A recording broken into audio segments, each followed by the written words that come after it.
when I graduate Form 5, I couldn't even speak English language. Wow. Right. Look at you right now. No, please. My life be like, yeah. My life be like. Okay. Hi, John. Hey, Joanne. Okay, this will be our first episode of our podcast. That's right. Both of us are very fresh. Very fresh. Yeah. We're gonna act as normal. Yes. Alright. I think today we just want to explore this podcast avenue thing, just to share a little bit of our stories to the audience. So John, maybe you can start first, like just a little bit. Okay, Introducing so yourself. to all the audience out there, my name is Jonathan Kuek. I am this year I am 32 years old. Wow. I'm in this line for about real estate industry for about 10 years already. So I think this year August will be my 10 years. Wow. Right. So what about you, Joanne? August is my birthday. So Okay. so this year I am turning 36 in August. So in real estate only about 6 years. So previously I was a lawyer and a litigation lawyer, and then after that kind of like always wanted to start a business lah. Then there was an opportunity. I still remember someone wants to sell off the confinement center business. So I kind of like gather a few friends to like, just start something small. So started a confinement business, was running it about, I think, 9 months to a year. And then pandemic hits. So then we decided that we want to sell it off because there was a buyer. And we felt that at that time, we didn't have the confidence to really brave through the storm of pandemic, so we sold it. So then after that, kind of stumbled upon real estate because someone just introduced me to, hey, why not you start? In fact, it was someone that approached my husband first, and then knowing my husband, he's definitely not a salesperson. He said, hey, why not you go and try? Okay. So I went. It was Redfield, Bukit Jalil, I remember. Okay. Met Josh and Eddie. They were really the Sifu in my real estate career. So until today, it's about 6 years. Okay. Yeah. Say hi to Josh and Eddie if Josh and Eddie is watching. Yeah, hi. Yeah. Correct. Right, interesting. Yeah. So how do you feel different running a confinement center and then run real estate business? And what is the difference? So I think while I was running a confinement center business, I was very much the main operator or main person in charge of the operation. So it was really scary because, as we know, confinement business, it's lives. It's about dealing baby, newborn, and also postpartum mothers. So I think I went through my confinement in the confinement center. So I realized that, hey, it is really, truly a very nice setting, place to rest and recover after you deliver a baby. So when the opportunity came, I just felt that, okay, I really want to do this. I think the difference is running a confinement center business is literally 24/7 on call. Anything happen, and anything happen could just be like, no more rice already, can you please go and buy? Hey, no more medicine already, can you please go and buy? Hey, no more feng yao, go and buy. This kind of very trivial, but people just call you up because you are the main operator, you are the boss, right? Right. So I think it was tiring, it was scary, but I really learned a lot dealing with a business. I think that was when I was more careful about cash flow, understanding P&L, understanding marketing, understanding cost per lead, and all these things. So the difference between then and now is, in the beginning of my real estate journey, I was just an agent. So in other words, just a solo agent trying to close some deals and things like that.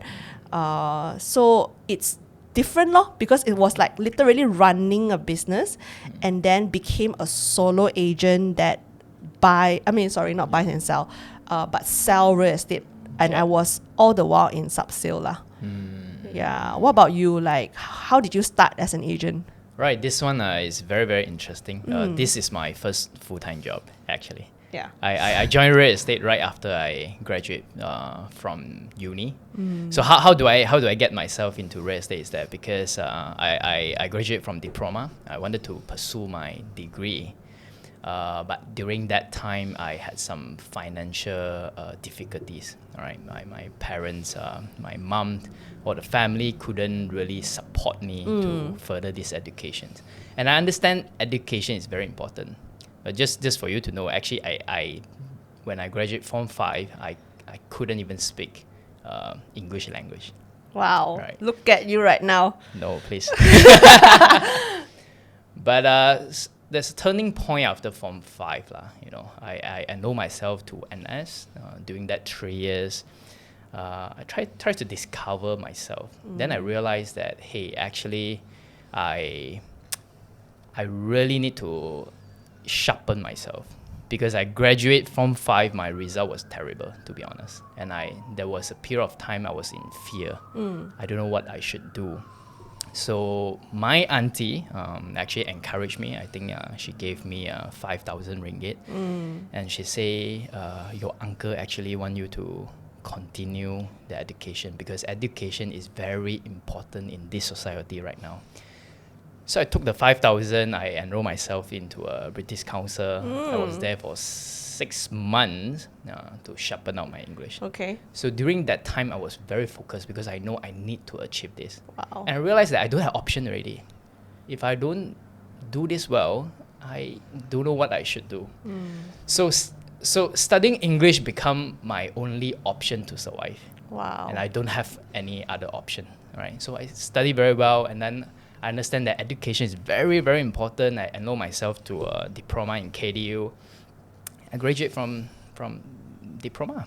Then, still in my heart, education is important. I want to get master. I want to get higher educations. But it just during that time, we didn't have enough money to pursue degree. But I didn't want to give up. So I went to bookstore. Right, I want to do self-study, my open universities. So I went to bookstore. I thought I want to go to finance sessions because finance sounds a bit rich, if you go into this industry. So I bought the first book called Rich Dad Poor Dad. I didn't even know that book is actually not an academy book. It's a self-help book. I think I needed that book that time. So when I read that book, it inspired me. And during that whole entire month, I read about 16 to 17 books. Wow. Yeah. So I find myself like very crazy about knowledge at that time. And one thing is that I remember the book Rich Dad Poor Dad by Robert Kiyosaki. And it says, work to learn and not to earn. And it teach me about this concept. And also the four quadrant they talk about, E is employed, right? Yeah. E, S is self-employed. I is investor. B is business. And that inspired me want to be at the B quadrant. B is get yourself Business. into business. All right. And then I ponder that statement that he made, that work to learn, not to earn. And I asked myself this question: learn. What do I need to learn? What exactly I need to learn? I'm willing to learn. Then I realized when he say work to learn is to learn the high income skill set that you have. It's not work to earn. Work to earn is somebody can pay you a salaries. The boss buy your time, and then you just sacrifice your time to make your boss achieve the dreams. Work to learn is so during the learning part is I write it down and I say, I want to learn how to sell product. Then I realized selling is actually a very scientific formula. Okay, how do you talk?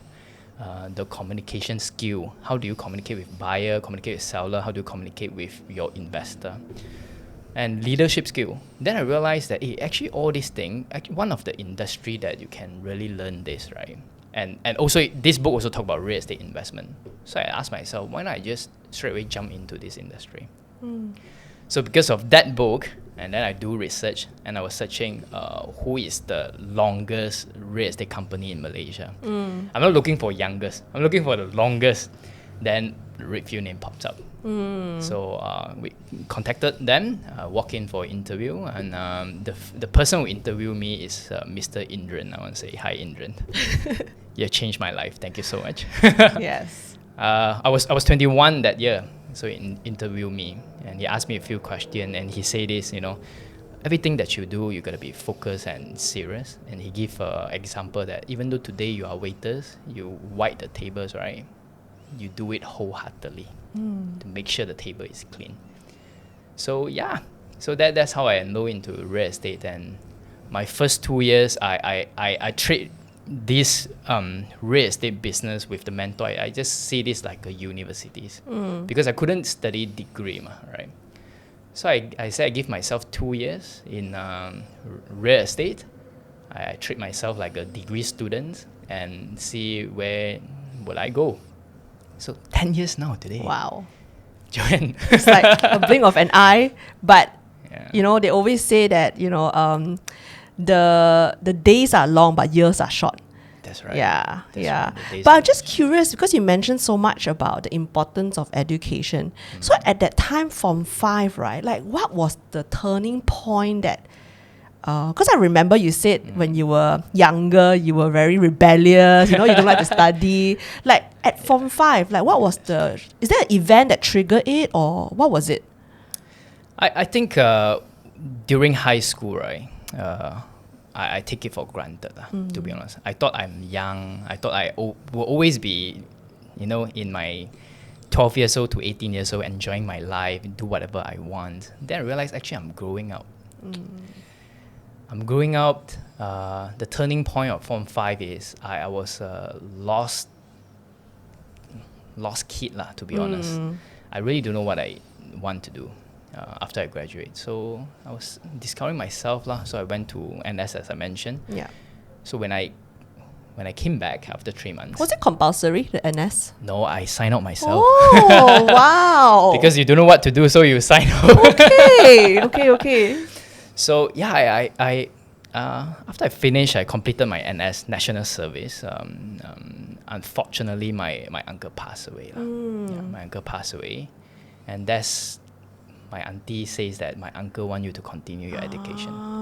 Yeah, so that touched my heart, and that gave me hope. You know, as I was Form 5 is like 17 years old, right? Yeah, that really gave me hope and say education will make you survive. Wow. Actually, it's true. Yeah. Education will make you survive. So, like this also, that's my turning point. And I question a lot about myself. So, I finished my high school already, so what I'm going to do, right? How can I provide for family? How can I make myself survive? So, yeah. So, that's about me, Joanne. Yeah, but also, like, I think this is something that I think a lot of people will ask us. You could have been an insurance agent, or you could have been, you know, being a direct sale agent. But, you know, a lot of people, we always get the question, like, why real estate? Why you want to sell real estate, right? So, why? Yeah, I you? think for me, right, no offense to insurance agent, but I think there was a very not very nice perception about insurance agent that they will call you and then they will keep pushing you to buy policies and whatnot. That I cannot imagine myself like cold calling my friends, not even cold calling, basically calling up my friends and go yam cha, and then it became like a sales talk. So that was the impression I have about insurance. So I realized that no, I cannot do that. And again, real estate, it was literally like stumbled upon. It was like somebody recommended me to go in, and I closed my first sale deal pretty fast. I think it was my second or third month. I still remember it was a co-broke agent case. It was a 1.35 million, 3%. Oh, I just felt that, okay, this is, I tasted the goodness in that sense. And honestly, it was literally just matchmaking. Like I felt like it was a matchmaking thing that I found a house, okay, that wants to sell, wants to put it in the market, talk to the seller, and the seller say, okay, I'm serious, going to get a buyer. And then I just do my marketing and try to find someone that would match this house.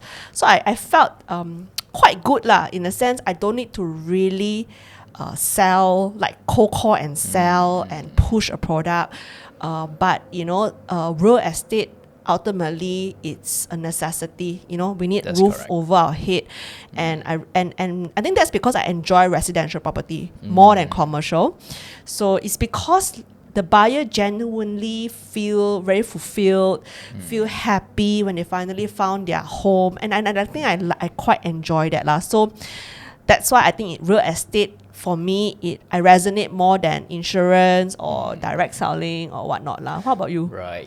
I think both are great industry. Yeah. So I'm just thinking, if today I'm not a real estate agent, very likely I'm an insurance agent. I think I can do well in the insurance. Yeah, also. for sure. And insurance is necessary actually. It's a yeah. necessity right now at this True lah. moment. And Yeah. I truly think I love insurance, by the way. Yes.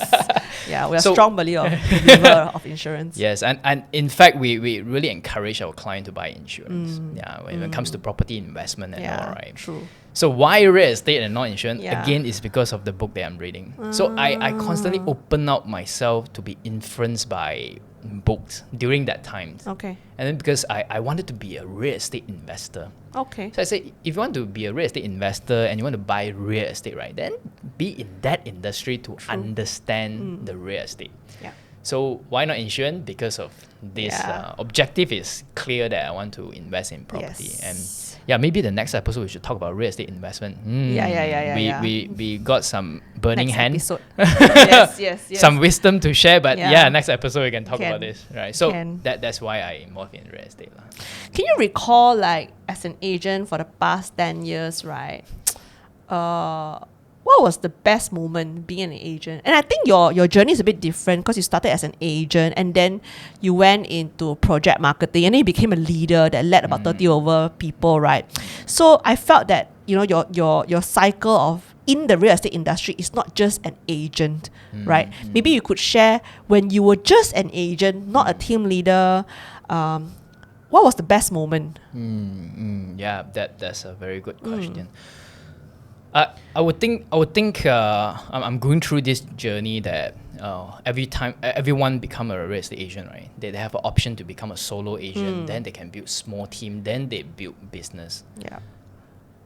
I gave myself 10 years to build a real estate business, but I did not really achieve that. Okay, but 没有完成到啦, right? The way we call it. The best moment is that in this journey, I see myself growing. Yeah, of course of course you close deal, you feel happy, right? There are a lot of fulfilling, a lot of achievement in this real estate journey. But what really the best moment is that every time when you look back, right, you become a better person. I always think that when someone make a decision to be an entrepreneur, right, or become a real estate agent,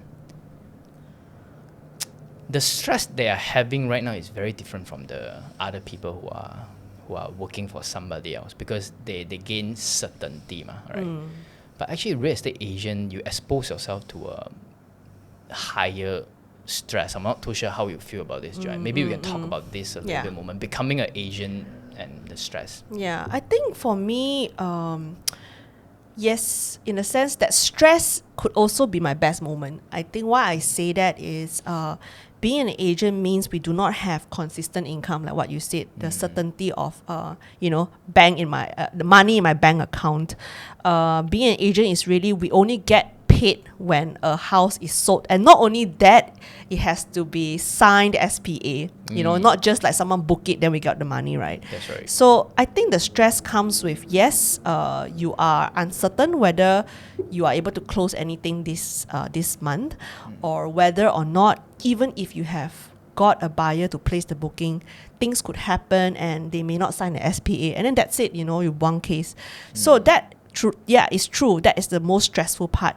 But why I said that stress is also kind of like my best moment is when we overcome that stress.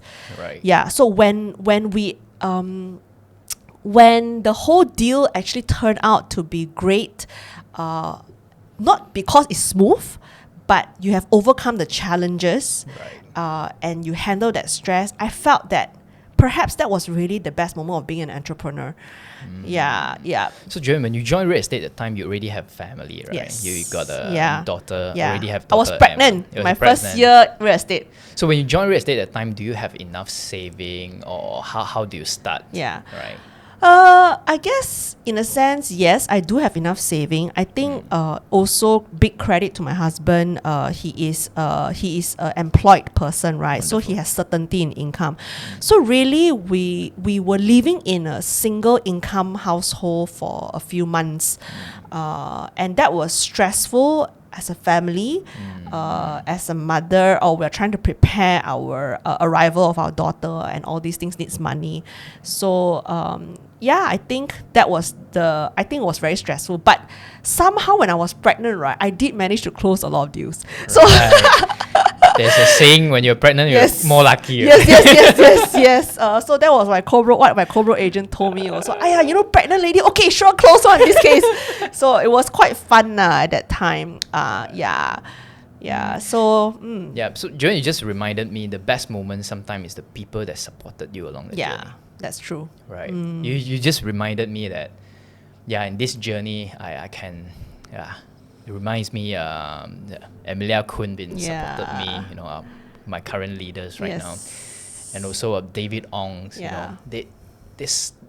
and also this wonderful person, Yao Long from another agency. They truly supported me along the journey. Yeah. And these people, really teach you the skill, high income skills that they will help you to make money. Yeah. And I ask myself this question: if in this journey without them, right, maybe it can be very, very challenging. So you just mentioned about your husband supported you in this journey. Yes. Really want to say thank you to all these people. Yeah. Wonderful big credit, people. big shout out. Yeah, man. Yeah, I think we can do an episode just talking about coaching and mentoring and how much we have learned from, having a mentor, in our business is so important, because actually real estate agent, it's a very lonely journey. It is. Very lonely journey. I mean, on is. top of being so uncertain about your next income or whatnot, right? You are constantly open to attacks. When you are out there, right? Seller would complain about your service. Buyer would say that, you are not giving them enough, giving them good deals, Other co-agent will undercut you. I mean, there's just it's a ferocious world out there. Dog eat dog world lah, right? They say. Right. So I think having good mentors in our business and in our lives as a journey, I think was really good lah. That's right. Yeah. So that's Very the grateful best, for them. So that's the best moment that you had the relationship with these people. Yeah, And I'm that's still keeping true. a relationship going on. Yes, You know? yes. Yeah. Yeah, even though we are now in different agency, That's right. probably in different season of our life, I think we did not burn bridges lah. No. Yeah. Yeah, important thing is don't burn bridges. That's correct. Is there That's anything that you think, right now 10 years, what do you think the real estate industry, especially in Malaysia, the practice as agent, right? Is there something that you feel that, hey, you want to make a change, or like, I remember last time people say that all those pasar, my zuro, they can also sell house. That's right. But I heard now, about that. right, broker, right? They say, they just get a commission, Correct. and now I think it's more regulated. But anything else that you feel is still lacking? Right, a lot of people say when you throw a stone, you hit the real estate agent Yes. on the street. Everyone can be a real estate agent. Yeah. But I truly think that one of the things that I probably you and I want to change is to raise the bar of real estate standard. I truly think our sellers and buyers deserve a good service. I think deserve a quality service and able to advise them. I remember one of the mentors told me that if you don't know how to advise, you are nothing but a salesman. Yeah. And truly, we did not pursue a certainty. It means that we didn't go for a salaries job, right? Yeah. We come up from salaries job and become a real estate agent. We don't have EPF, we don't have SOSOs. We were not protected. You are at your own. I'm just thinking that if you take this risk to be in these positions, we better sharpen up ourselves. We don't want to be a salesperson. We want to be able to advise our client and help them to analyze the property they are buying, or help them to go through the property that they are selling. But truly, I'm not too sure. My observation is not my observation, my feedback from some of the clients, they have bad experience with Yes. agents. Yes. And Very maybe true. we can talk about that. Do you have that kind of clients? I think people feel that they always feel agent are there to take money from them as sellers, and it's very sad because when you want to sell a house, you may think you can do it by yourself, but actually it takes so much more than just putting it on portals. It's about doing research, getting the right price, knowing the market, how many houses are selling in your area. So all these things, I truly feel that they are really good values a real estate agent can provide.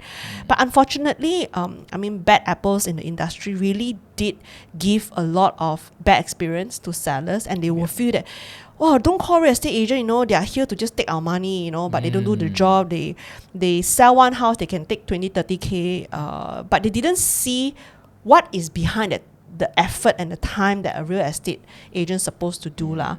So yeah, I think for us, when we set up our team, I remember our vision is to be the light in the real estate industry. Why light is because we still think that there is darkness. Not to say that it's entirely bad, but when we are able to spread the light from one agent to the other and be a role model, and I believe that the whole real estate industry can be very bright and shining and attractive, that sellers won't feel that we are here just to take their money but not do anything. I think it's I really want to change that lah, right, when we That's started right. this team.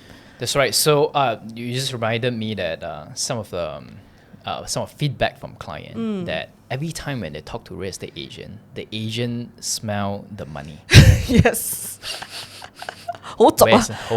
好重啊, the real estate Yeah. agent. So I truly think I think what we can do is that be professional. This is a very professional industry, and we are handling multi-million-dollar listing. Yes, You know, correct. and the people that you are dealing with is at a different level, and you must be able to have that kind of knowledge, that kind of skill set, and to handle that listing. Yes. So I think that's exactly what we want to do to raise the bar lah in this industry and all. Yeah, correct. And I think not only that, I think when it comes to about marketing, maybe 10 years ago, was iProperty even popular yet? 10 years ago? I Was think it newspaper is popular. Yeah, newspaper is more popular than all the property portals, and I can remember 10 years ago, I've heard Josh and Eddie was telling me that they just advertise on newspaper one day, next day they can sell the house. That's right. It was like this, during those times. But now, with technology, with media, with all these things, right? Selling a property is not just about advertising on newspaper already. I think we have tried newspaper. We have tried. Unfortunately, it's not very effective. We are not going to that direction anymore. Yeah, exactly. Print media. The Star, I heard it's also struggling right now because of print media. So marketing has changed, right? That's correct. And I think right now we as real estate agent, both John and I are always thinking okay, how can we market more creatively? How can we get more eyeballs on this property so that we can get the right buyer that would offer? Getting buyers sometimes is quite easy. That's right. People are willing to offer, but it's always a lowball offer. But to get a buyer that would pay, what this property deserves is another issue. Yep. So the market is changing very fast, and the way we market also have to change. You can just imagine that what works 10 years ago, it doesn't work today. Yeah. Just imagine if you have a listing and you advertise on newspaper right now. I think it's going to be very tough. Yes. I will also think that today the buyers are younger now. For home buyers, they can be in their mid-20s or mid-30s. Yeah. Do they read newspaper? Maybe online, not the print not the hard copy. Right. Yeah. So I give you an example. Like my sister is born in 2000. Yes. This year is 24 years old already. Yeah. Right. She Wow. I mean, very likely I'm confident that in 2 years' time she will buy a property. But I don't think she find property or search property on newspaper. Right. And this group of people, right, how do you call this group of people? Gen. I don't know. They I are don't- called the Gen Z and millennials already. Okay. Okay, so I know my daughter. My daughter is 6. She's Alpha generation. Okay. Yeah. So those that born in the 2000 are millennials lah. Millennials. Yeah. Right? So I doubt my sister read newspaper lah. And I don't even think they search for job through newspaper. I think last time we still go classified and see, you know, That's job right, posting, that's right? right. Now I don't think they even do that. No, Yeah. they don't do that. So Yeah. I think everything right now, I think it go through a process. It used to they digitalize the industry, and now they are focusing on the social media. Yeah. I think every business right now is on social media at this Yes. moment. I think Yes. everyone is doing like right now on all the listing that we have right Yeah. now. We're putting on social media. Yeah. But I think how do you market it? What are the strategy? To look for the right buyer, I think that's the key that Yeah. we are talking about. That's right. And it's also something that we are learning along the way. Definitely it's a work in progress. I don't even know what is the latest trend on TikTok lah, 小红书 lah, you know, IG Reels. So I guess it's a learning journey. And I think that's the beauty about running a business is you constantly have things to learn. Like Correct. it's never a ceiling cap. Never a Yeah, ceiling cap. yeah. Never a ceiling cap. So I remember this statement that made by another mentor. Is a 没有成功，只有成长。 Wow. Right. Growth is all about It's growth, right? All about growth. Yeah. You cannot define success in real estate business. Like I am successful. This business is successful today. Then what about tomorrow? What about next month? Yeah. What about next year? Yeah. So the focus should not be to be successful, but Yeah. the focus should be on the growth. So So that's just curious, right? I mean, everybody talks about being a $1 million agent, you know, MDRT and all this. Like, what's your view? Like, have you ever wanted, or do you still want to become a $1 million agent? Do you dream that you want to become a $1 million agent? becoming a $1 million agent and dreaming about it. I used to dream about it. Okay. I wanted to be a millionaire when I was 30 years old. Wow. That, 2 years already, 2 years past. 2 years past. Millionaire in debt. No lah. So- Asset. Asset. So when I started that time, I was rushing to be successful. You know? So David really asked me this question that why are you rushing to be successful? I see. Actually the journey is more important, right? So if you ask me today, do I dream about becoming a $1 million agent, earning a millions? That's not my focus anymore. Yeah. I think along the journey for the last 10 years, slowly you know the purpose. Slowly you want to do things that is meaningful, that is impactful. I think you and I today here, we truly want to be the provider of our family Yeah. by doing this real estate journey, and also to influence the people who are following us. We set out our visions to be a light of real estate industry, and not just doing transaction. Yeah.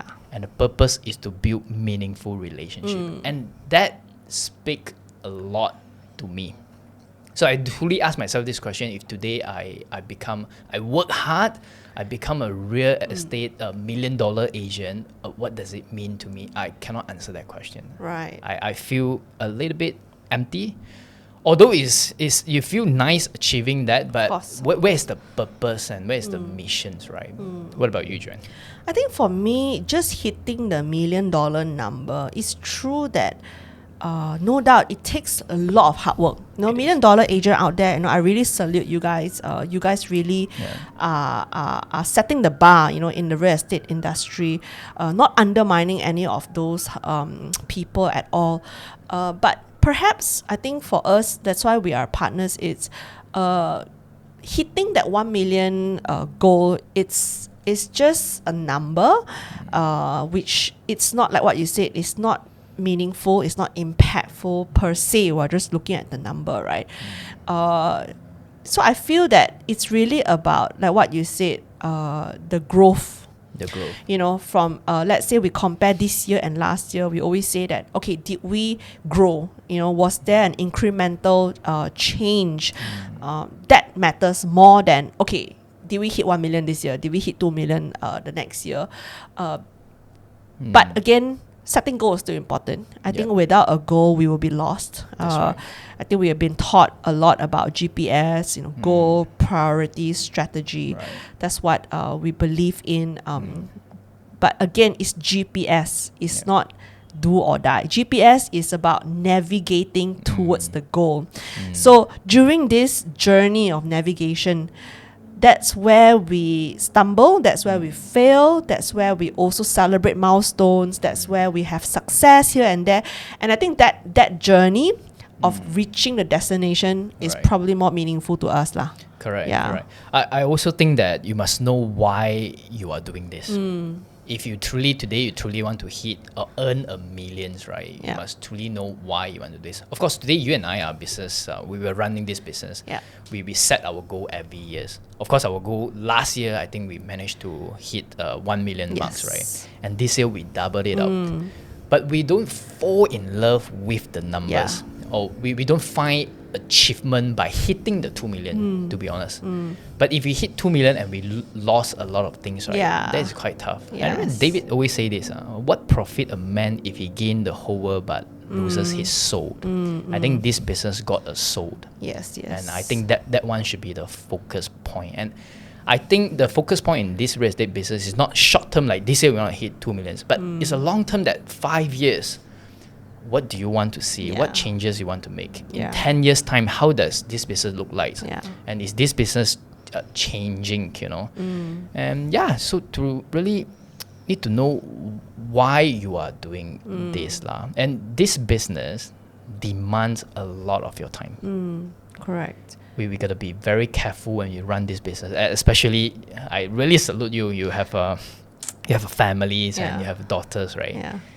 Your family got to take your times already, and you're still running this business. I Yeah. believe there are many people out there are running Yeah. this business. Then how to manage it? So I'm just thinking about this Managing question, is yeah. because I have you. I think that's why I always believe that I'm not made to become a solo agent. I know that I have to leverage, and I think truly, I only learned the word leverage when I was introduced to the whole MREA model, which is something that Keller Williams talk about, how to be $1 million agent, and there's system and tools, right? And one of it, Gary Keller always talk about leveraging, and I think honestly, the pie is so big. We can always share.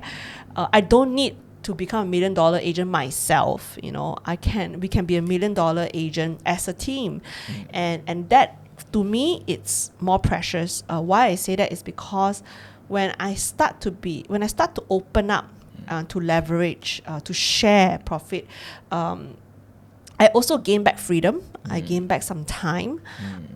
And honestly, I don't think I am the most hardworking agent as those that hit $1 million agent. I mean, I'm crazy, they close like 20, 30 deals a month and things like that. We are not like that, right? I think the whole thing about God, family, business really resonate with the both of us. And I think whatever business is, yes, it's important, but if there's a priority that we will choose, we'll always choose family first over business. That doesn't mean that we don't give our best in business, but when we are in business, we really give our best. Yep. But when we are with our family, we also give our best to them. So correct. I think, yes, managing is tough. There are sometimes that we fail. Fail in the sense that I may not be the best leader at certain season of my life. I may not be the best wife or the best mother. And I think I just shared with David yesterday. I think I am still trying to find a balance. It's just like juggling balls, right? Sometimes we just drop our ball. And I need to learn not to be too hard on myself.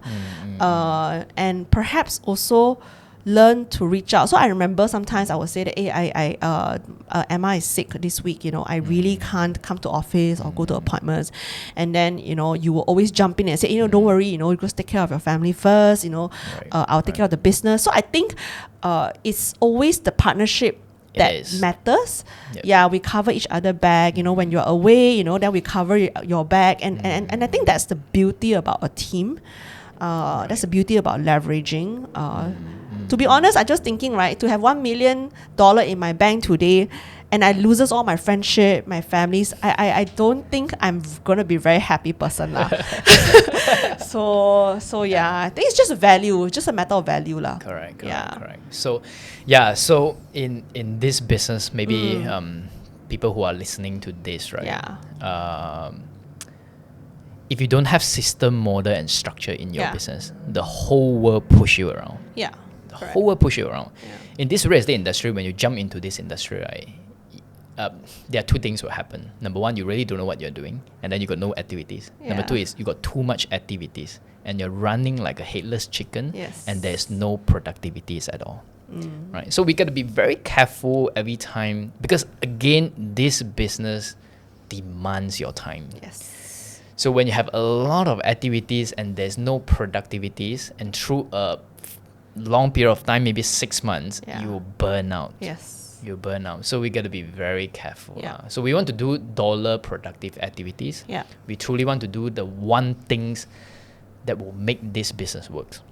Right? So got to be very careful, Yeah. when we come into this business that time. Yeah, just curious, right? Like, I think both of us always mention about our real estate journey as business. You know, Oh, like okay. like how come why would we use the term business and not like, we're a sales agent, but you realize that we will use the word business owner That's and right. business. So what's your mindset behind this? Why? Ah. Wait, let me think. Yeah, I realize I'm using this Yes. business a lot. Maybe I truly see myself having this business. I understand running this business. I don't know. Maybe because of the book that I'm reading right now is a business book. I truly want to build a business that is sustainable. Yeah. A business that that can run for long term. Oh yeah. So becoming a real estate agent, if you're solo, right? The moment 手停你就口停. Ah, okay. Right.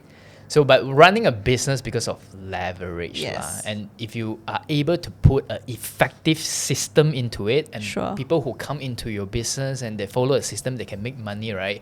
And everyone will come into your ecosystem. Yeah. So, I can see myself owning business like this and helping people around. Yes. Probably because of this, I call this a business. Business, right? Right. Yeah, I think for me it's also at that time when I joined real estate, I didn't have that business mindset behind me. I thought like, just go there and sell some houses, get some income.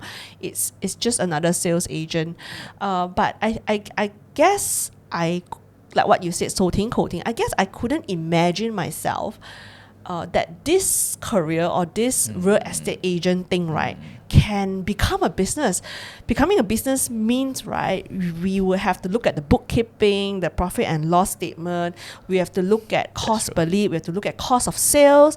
And all this became, hey, if I take this seriously, and if I want to hire someone to, handle my admin work, my paperwork, my advertisement, it is a business. We would probably need a small office space because Redfield office is so far away from my house. It's just doesn't make sense for me to go to Redfield office. So that's where I became like, hey, you know what? Let's treat this as a business. Yeah. It's truly something that you need to operate. You need finance, you need a bank account, you need an accountant, you need an auditor, you need to set up company. So then totally my perspective of it changed lah. Correct. Yeah. I understand finance a lot better now. Yeah. Right. When we run this business. Again, I went to MPH and I bought this book called MBA Finance. Yeah. Right? Okay. And I read about the CCC segment, cash conversion cycle, and read about the P&L and understand how do you do cash flow forecast. And we learn all this and we apply in our business, right? Actually, all these things also learn from uni one, during a college. Correct. But when you graduate, you didn't apply this, right? So now I reapply this into our business and it helped us understand a lot better. Now, for example, if you close a deal, right, for example, freehold properties, and it would take about 14 to 21 days, working days to sign the SMP, and that's how we make money. The moment SMP is stamped or SMP is signed, 10% is paid, then we can make our professional fees. Yeah. And every deal that we close, we calculate the CCC, the cash conversion cycle, how fast That's right. the money will come in. Yeah. Because let me ask you this question: revenue and cash flow, which one is important in business, and why? I think it's something that we always talk about. I don't know. I think it's a chicken and egg thing. Sure. Yeah. So it's like if you don't have revenue, which means sales. If you don't have sales, then it will affect your cash flow. And then, so that's just my understanding. It's a chicken and egg thing. I cannot quite tell you what is more important lah. Alright. Yeah. So my personal experience during COVID, we help developers to sell properties, right? And oftentimes developers to claim the professional fees is longer than sub-sale. That's right. And during COVID times and business all shutdowns, right, we have good revenues. We sold number of units. Give an example. Just put in numbers. For example, it's 150,000 to be claimed, right? But you don't have cash flow. Yes. So you're looking at your book right now. Actually, I am rich. Yeah. I got money. Yeah, you sold. You Yeah. sold. Yeah. We sold a number of units during COVID, yeah. but the cash flow is not in. Yeah, correct. Then I realized I realized one thing during COVID. I learned a great lesson in COVID about business. Cash flow is important first. When you have cash flow, it's like the blood running in your body, That's right? right. It's oxygen. If you don't have oxygen, your mind paralyzed. You cannot function already. So at least you have oxygen, your blood is running, you still have chance to make money. Correct. So that's why when it comes to this business, right, the CCC is important. Yes. Regardless this business or whatever business that you are in right now, I think the CCC, the cash flow, is truly important. This is my personal experience. Agree. So Yeah. that's what we learned. Yes. Okay, I think Alright. that's about it. I think for today, Okay. we will definitely keep doing this. Hope that our audience will continue to follow us. We will, honestly, we don't have much idea. We're just opening up this platform to just chat, Yeah. and also trying to enter into this media podcast world, right? Yeah. So yes, thank you so much, John. Thank you so much. I also think that when I started this resident journey, right, I actually listened to a lot of motivational talk. Yeah. Listen to people who to share wisdom, right? Yes. Maybe we can. Yeah. Maybe this is one of our objectives Yes. that we wanted to do, and Maybe. for those who are listening right now, Yeah. Yes. Okay, that's it. Thank you so much. Thank you so much. Okay, bye. Bye. My life be like, yeah.